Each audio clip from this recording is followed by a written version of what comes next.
Welcome. We're continuing our discussion on exponential functions. There are 5 mold spores on a piece of cheese in your refrigerator. Suppose the spores triple in number every hour. Make a table showing the mold spore count for the first 5 hours. So let's start by labeling our variables.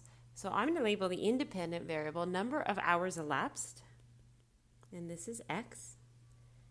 And then our dependent variable is going to be the number of mold spores, and this is y. So right when we start tracking the mold spores, at 0 hours, that is when 0 hours have elapsed, we have 5 spores. Then these spores triple.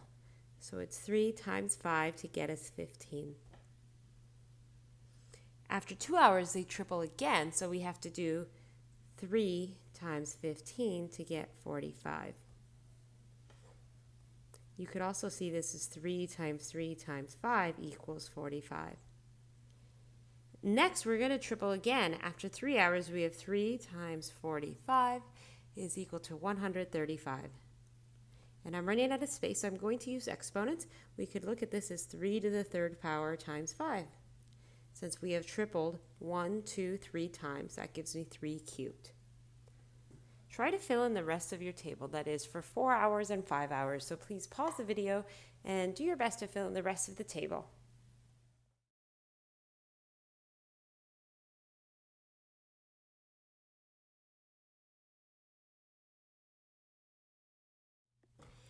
After 4 hours, we triple again, so we end up with 3 times 135, which is equal to 405 mold spores.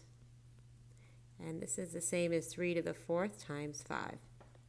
After 5 hours, we have 3 times 405, and that's, I'll put that here, 1,215 mold spores.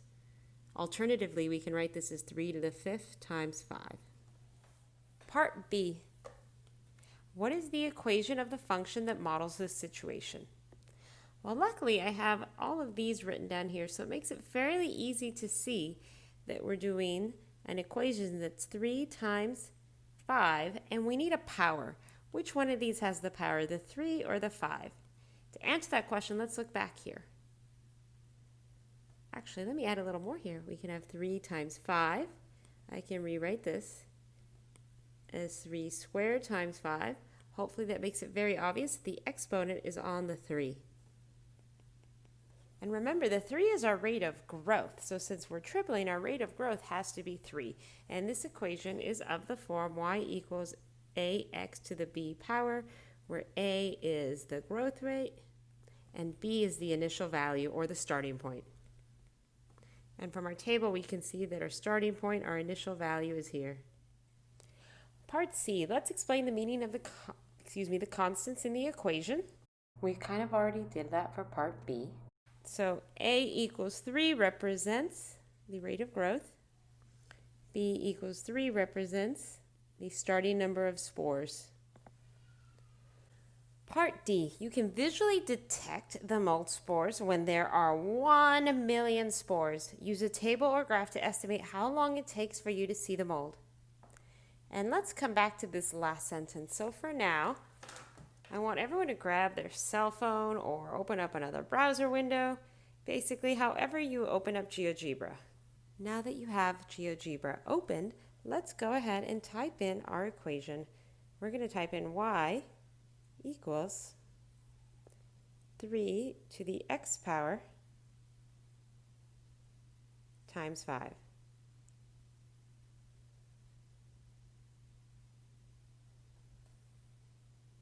And here is the model for the growth of the mold spores. As you can see, when I shift this graph around, our initial value is 5. So when 0 hours have elapsed, we have 5 mold spores. And we want to know when this is going to reach 1 million. So let's look all the way out. Let's just keep pinching.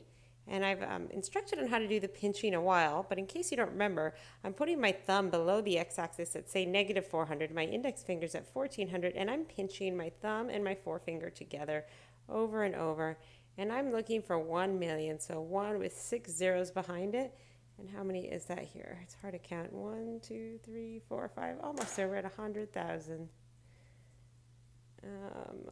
Almost there it is. So here we have 1 million. 1, 2, 3, 4, 5, 6. Perfect. And now I can't really see much of my graph, so I'm going to pinch the horizontal axis by putting my thumb at -3, my index finger at +4, and squishing this axis together. Now I have a better view of my exponential function. And if you want to figure out, using the graph, what point this is at 1 million, let's tap the calculator icon and type in y equals 1 million. So 1, 2, 3, 4, 5, 6 zeros. Enter and then hide this. And if you notice in blue, I have y equals 1 million. So there is their intersection when I tap that dot. Let's write that down. So x equals 11.11, rounded to 2 decimal places. And this is in hours.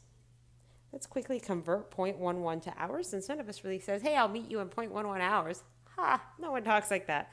So to convert to 0.11 hours times 60 minutes over 1 hour, the hour units cancel out, and 60 times 11 is about 6.6.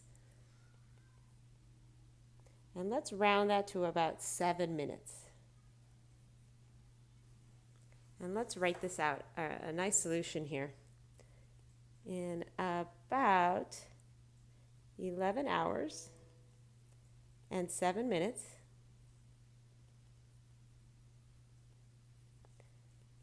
the mold spores will number 1 million, hence be visually detectable.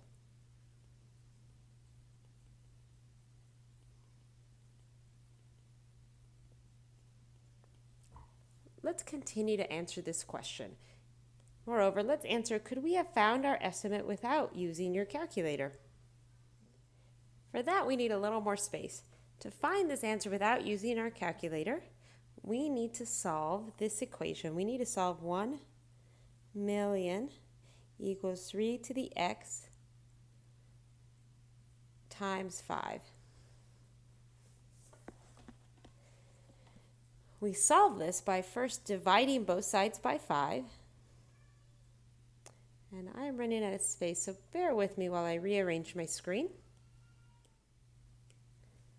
There. Now that I have this rewritten, I can go ahead and solve, and I'm going to start by dividing both sides by 5 to get 200,000 equals 3 to the x. And now we can use some properties of logarithms to help figure out what to do here. So right now, our equation is of the form b to the x equals y. That's what I have here, b to the x power equals y, where b in this case is 3, and y equals 200,000. So in order to rewrite this, I can have, I need to use logarithms. And by logarithms, I mean I need to write log base b to the y equals x. So let's rewrite this. I'm going to write this as log base 3. Our y right now is 200,000 equals x. And at this point, you need to use your calculator to solve this. And let me show you how on a calculator. So I want you to go to GeoGebra again. So now that you're in GeoGebra, you can solve this by using the function button here. And we're going to get log. And we're going to type in log. And under our base, you're going to type in 3. And then you're going to write 200,000. And there it is. You get the same answer that we got before. Finally, let's consider looking at exponential functions and determining whether or not they increase or decrease. As you can see in front of you, we have f of x and we have g of x. And we need to determine which one is increasing and which one is decreasing. And this will just help us organize our work. So for f of x, the growth rate is 3/4. I almost wrote 3/3, huh?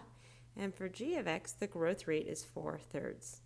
If you notice for f, this is smaller than 1. And for g, our growth rate is larger than 1. So f of x is decreasing and g of x is increasing. As long as our growth rate is larger than 1, we have an increasing function. As long as our growth rate is less than 1, we have a decreasing function. Hope this video was helpful.